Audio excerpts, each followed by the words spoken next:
Muy buenos días mis hermanos, muy buenas tardes ya quizás. Les saludo en el amor del Señor a todos ustedes, esperando que se encuentre cada uno bien en el lugar donde está.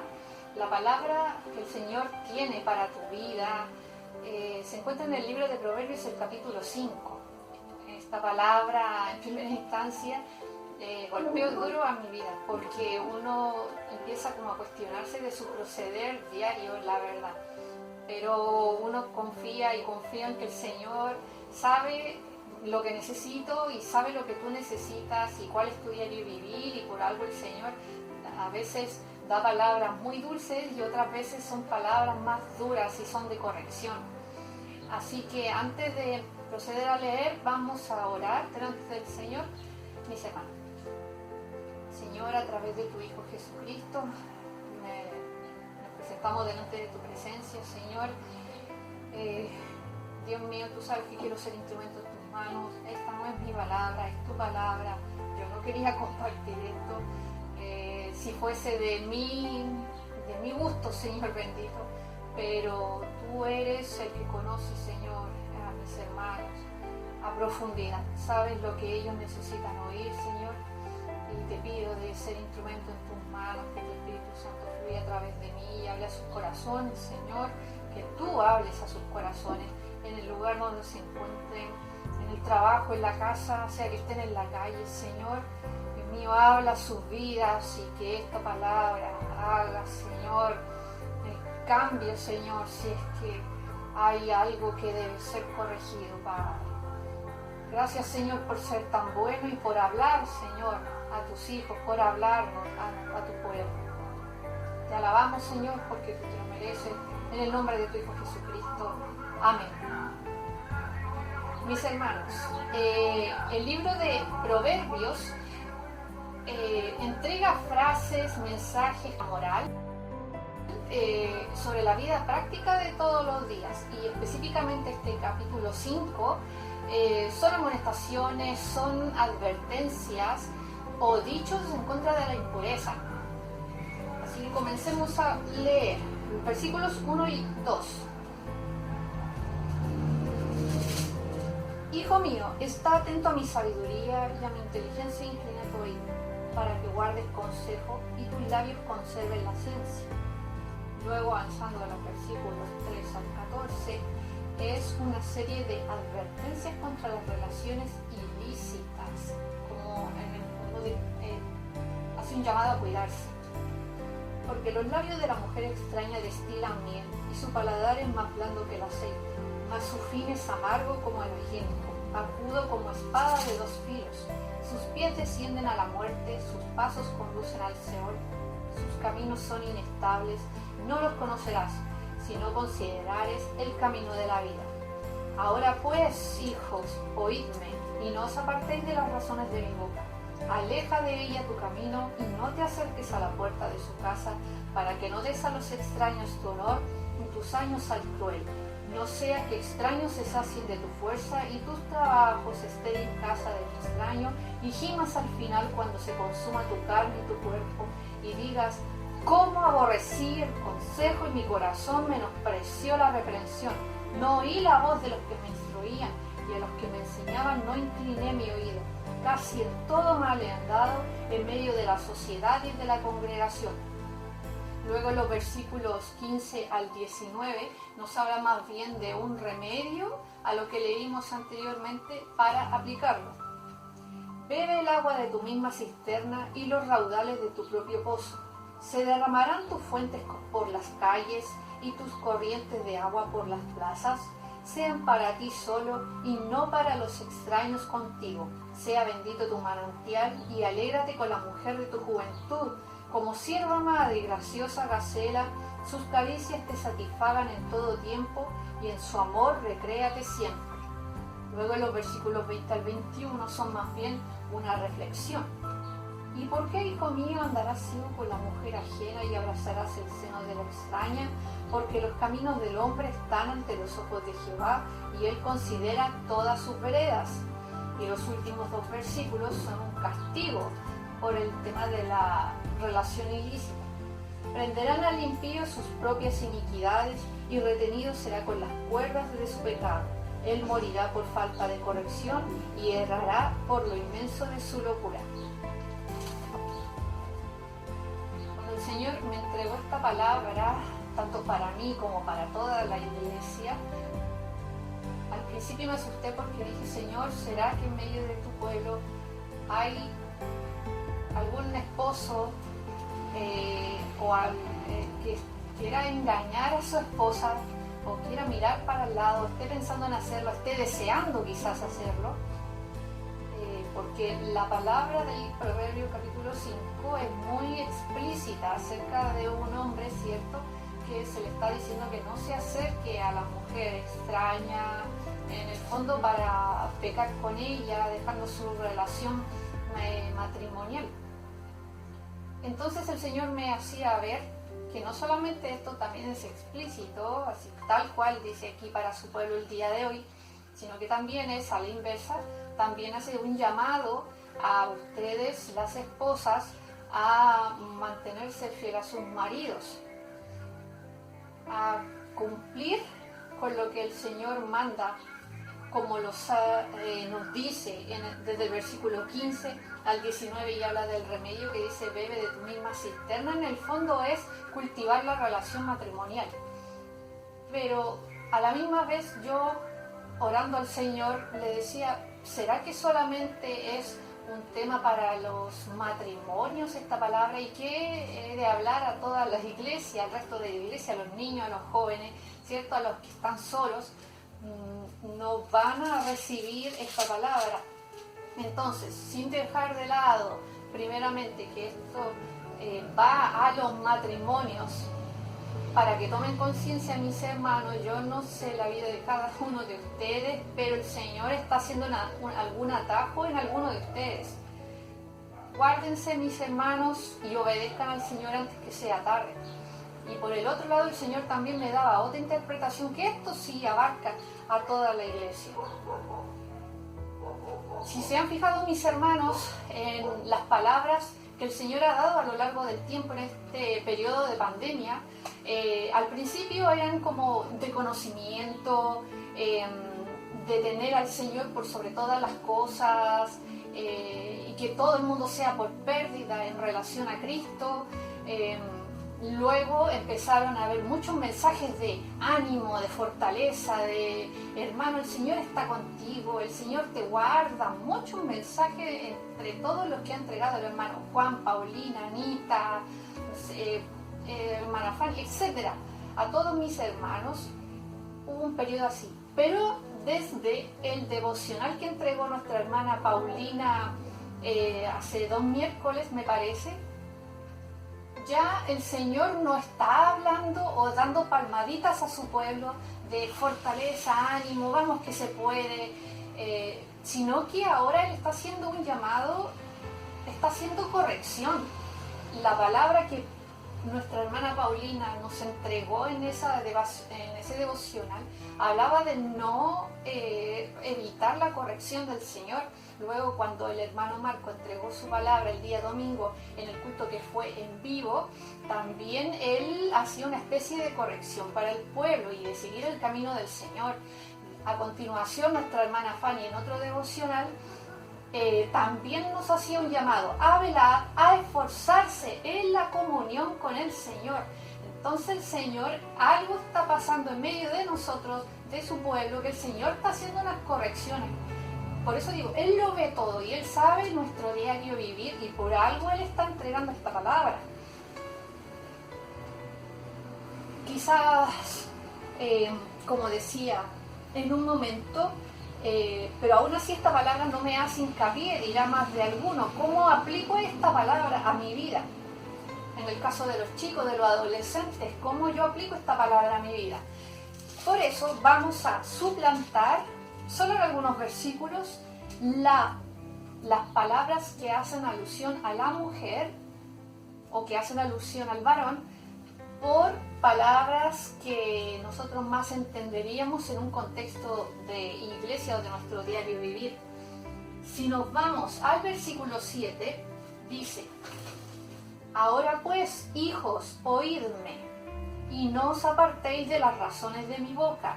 aleja, y vamos a cambiar la palabra ella por mundo, aleja del mundo y también de sus placeres, ¿cierto?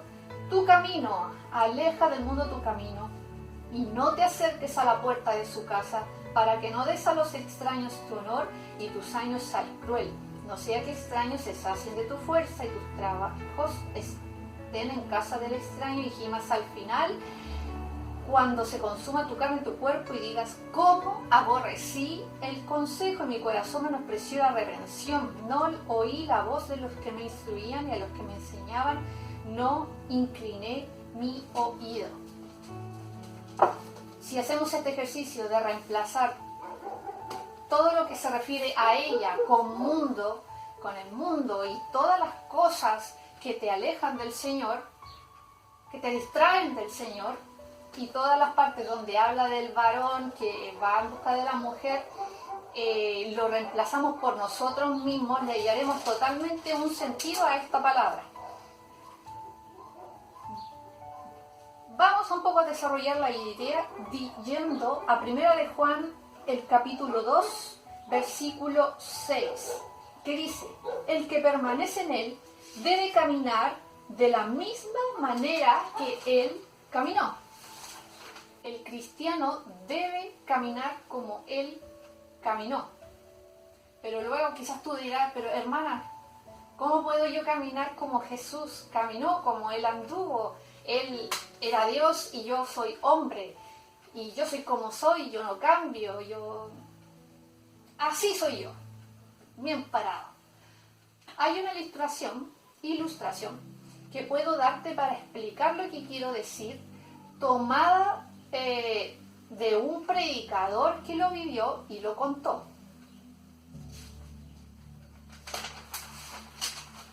Este predicador dice: cuando era niño, mi padre era un hombre muy grande, muy inteligente, y como todos los niños pequeños, yo quería ser como él. Ahora, en el norte, criábamos ganado y caballos. Nevaba mucho y mi papá entraba en mi habitación a las 5 de la mañana, incluso cuando yo era un niño pequeño, y me decía: hijo, levántate, no hay descanso para los malvados. Y cuando él decía levántate, te levantabas. Y caminábamos por la nieve, y lo único que siempre recuerdo haber hecho es: mi padre daba grandes pasos y dejaba estas huellas en la nieve. Ahora yo quería caminar como caminaba mi padre. Y entonces intentaba estirar las piernas y poner el pie en su huella, y estiraba las piernas. Ahora se pueden imaginar, dice este predicador, me estaba estirando más de lo que podía llegar. Pueden imaginar que me veía ridículo y pueden imaginar que me caí, pero al observar esa imagen también sabrán que el mayor deseo en mi corazón era caminar como él caminaba. Se podía ver mirando a ese niño que quería ser como su padre, aunque a veces no se parecía en nada a él. Hermano, hermana, te haré una pregunta. ¿Cuál es el mayor deseo de tu corazón? El más sublime. Uno es caminar como él anduvo, como Jesús anduvo, ser como él fue, seguir sus huellas, o en realidad te atraen ciertas cosas del mundo. Hablas como el mundo, actúas, te identificas a veces o siempre con el mundo. Porque si es la segunda, hermana, hermanos, debemos tener temor de no estarlo imitando a él.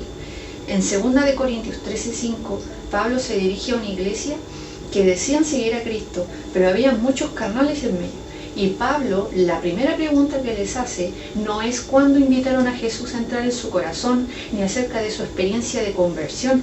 Él directamente va al tiempo presente y les dice: examínense si realmente están en la fe, pruébense, que no saben que Jesús está en ustedes. Y tú, mi hermano, mi hermana, que has amado a los hermanos, has estado en la obra, y en este tiempo de pandemia has disminuido quizás gradualmente tu participación en las cosas beneficiosas para tu espíritu. No ves las predicaciones de los domingos porque te deslata quizá, no estás participando de los discipulados, oras casi nada o nada, no cantas al Señor, no lees la Biblia, y el ocio ocupa más tiempo que lo que inviertes en el Señor. Hermano, entonces en ese caso no puedo decirte que eres un cristiano que está retrocediendo, sino más bien, hermano, tú has profesado ser hijo de Dios y estás empezando a actuar como un incrédulo. ¿Qué dice Pablo? Examínate, ponte a prueba. Esto no es algo del devocional de hoy, hermano. Se trata de tu eternidad, se trata de tu salvación. Y voy a decir algo que quizás no les agrade, y esto va más allá de un apoyo a la olla solidaria, va más allá de los aportes en recursos que podamos dar para la iglesia o alguna otra cosa pública. Algunos de los que estamos en la iglesia y que decimos ser salvos, probablemente no seamos salvos, mis hermanos. Y no se trata de que yo trata de hacer dudar de su fe, sino que el tema es el siguiente: si nos ponemos a prueba a la luz de las Escrituras, ¿serías hallado como Dios demanda? Ahora en tu casa, ahora que me estás oyendo, en este momento, justo ahora, que estás en tu trabajo, o que estás volviendo de tu trabajo, o estás volviendo desde otro lugar, o estás saliendo de tu casa. Compara la palabra de Dios con tu vida secreta. Tú, niña, niño, joven, adolescente, que también está escuchando esta palabra. Tus papás, tu mamá y tu papá te conocen, pero a ellos sí los puedes engañar cuando ellos no te están viendo. Esposo, esposa, tu compañero te conoce muy bien, pero también lo puedes engañar con tus pensamientos, de la forma que quieras imaginar. Compara esa vida secreta, ese momento que tus papás no conocen de ti, esa persona, con la palabra de Dios. Esa persona que no debe ver ciertas cosas, que no debe hacer ciertas cosas, que no debe desear, ni pensar, ni siquiera imaginar ciertas cosas. Esa es la persona que deben comparar con la palabra de Dios. Dios es santo, es un Dios justo, no hay mancha en Él, no hay una pizca de inmoralidad en Él. En el libro de Juan dice lo siguiente: que si decimos que tenemos comunión con Él, con Dios, con Jesús, pero en realidad andamos en oscuridad, mentimos y no decimos la verdad. Cuando aquí habla de tenemos, se refiere a que si andamos, y al decir andar se refiere a un estilo de vida. Y cuando habla de oscuridad, que es opuesto a la luz obviamente, sí, hace referencia a hacer lo que va en contra de la voluntad de Dios e ir en contra de lo que Él es y de todos sus atributos. En otras palabras, si decimos ser cristianos, pero en realidad tenemos un estilo de vida en contra de su voluntad y en contra de sus atributos, un estilo de vida que no refleja el carácter de Dios, entonces somos unos mentirosos cuando decimos que somos cristianos. No lo digo yo, no lo dice la hermana Tabita, lo dice aquí el versículo, acá en Juan lo dice. No lo dice la hermana Paulina continuamente en los devocionales, no lo dice algún hermano del liderazgo, me refiero de su voluntad, sino que es Dios hablando a tu vida. Y mi hermano, si en este momento te estás sintiendo incómodo porque lo que estoy diciendo y no te parece, mi hermano, bien, siéntete incómodo, siéntete así, porque significa que el Espíritu Santo está obrando en este momento en tu vida y te está haciendo cuestionar ciertas cosas. En este momento, mis hermanos, volviendo a los proverbios, una vez más, leamos el capítulo 5. Si no es tu caso el tema de que estás pensando en ser falto a tu esposa o a tu esposo, sí mira esta palabra como que estás siendo falto al Señor, porque Él en este momento te está corrigiendo. Y acepta la corrección y pídele perdón por el pecado que estés cometiendo, para que luego no ocurra lo que dice el versículo 12, o el 11 más bien: y gimas al final cuando se consuma tu carne y tu cuerpo, y digas cómo aborrecí el consejo y mi corazón menospreció la reprensión. No oí la voz de los que me instruían, a los que me instruían en los devocionales, en las prédicas de los domingos, a los que me instruían en persona, no escuché a mis padres. Y a los que me enseñaban no incliné mi oído. Mis hermanos, pongamos atención a esta palabra que el Señor está haciendo a su iglesia, porque el Señor sabe lo que está pasando. Por eso yo decía, no quería yo esta palabra y me llama la atención que el Señor quisiera entregar esto, pero es por algo, el Señor te ama y te quiere corregir a tiempo, mis hermanos. Que en este día seas bendecido y pongamos en práctica esta palabra.